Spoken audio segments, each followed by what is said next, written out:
నా బిడ్డకి ఈ మాదిరిలా జరిగిన దానికి ఒక కన్న తండ్రిగా నేను బ్రతికుండి కూడా సచ్చినట్టే లెక్క.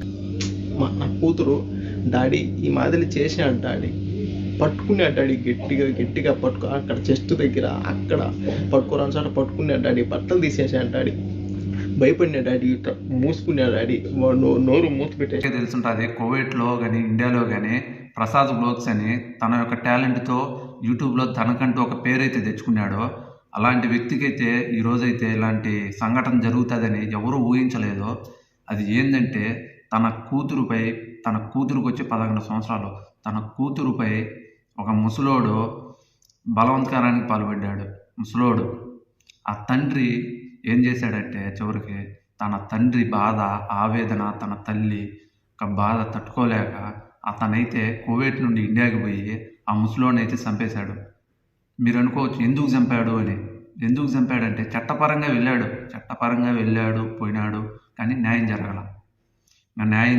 ఇంకెవరి వల్ల ఏం కాదు, ఇంకెవరి వల్ల ఎవరు ఏం చేయలేరు నాకు అని చెప్పి తన తండ్రి బాధ్యతగా అతన్నైతే చంపేసిన తర్వాత మళ్ళీ కువైట్కి అయితే వచ్చాడు. కువైట్కి వచ్చిన తర్వాత ఇప్పుడైతే నిన్నైతే వీడియో అప్లోడ్ చేసినాడు. ఎవరు ఊహించలా, ఏంటబ్బా 10 మందిని నవ్వించేవాడు యూట్యూబ్లో ఈరోజు ఈ విధంగా వీడియో పెట్టినాడు, ఇంత బాధ అయిందా అని చెప్పి.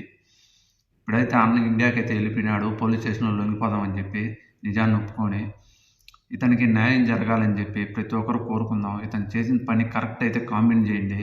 ఎందుకంటే ఒక కన్న తండ్రిగా ఒక ఆడపిల్లపై చెయ్యి వేస్తే కన్న తండ్రిగా అయితే తన బాధ్యతగా చంపేశాడు. అతన్ని న్యాయం జరగల కాబట్టి చంపేశాడు.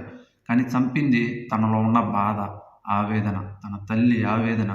ఇన్ని సంవత్సరాలు పెంచుకొని దేశం 10 రూపాయలు సంపాదించుకుందామని పోయి సొంత బంధువుల దగ్గరికి పోతే వాళ్ళు ఈ విధంగా దారుణానికి ఒడిగట్టారు. ఈ వీడియో మీకు ఎలా అనిపించిందో కామెంట్ చేయండి. తన తండ్రి చేసిన పని కరెక్టా కాదా అని కామెంట్ చేయండి. అలాగే ఈ వీడియో రాష్ట్ర ముఖ్యమంత్రి నారా చంద్రబాబు నాయుడు గారికి కానీ అలాగే డిప్యూటీ సీఎం పవన్ కళ్యాణ్ గారికి చేరేలా తెలియజేయండి. ఆ ప్రసాద్ అన్నకి న్యాయం జరిగేలా మనందరం సపోర్ట్ చేద్దాం.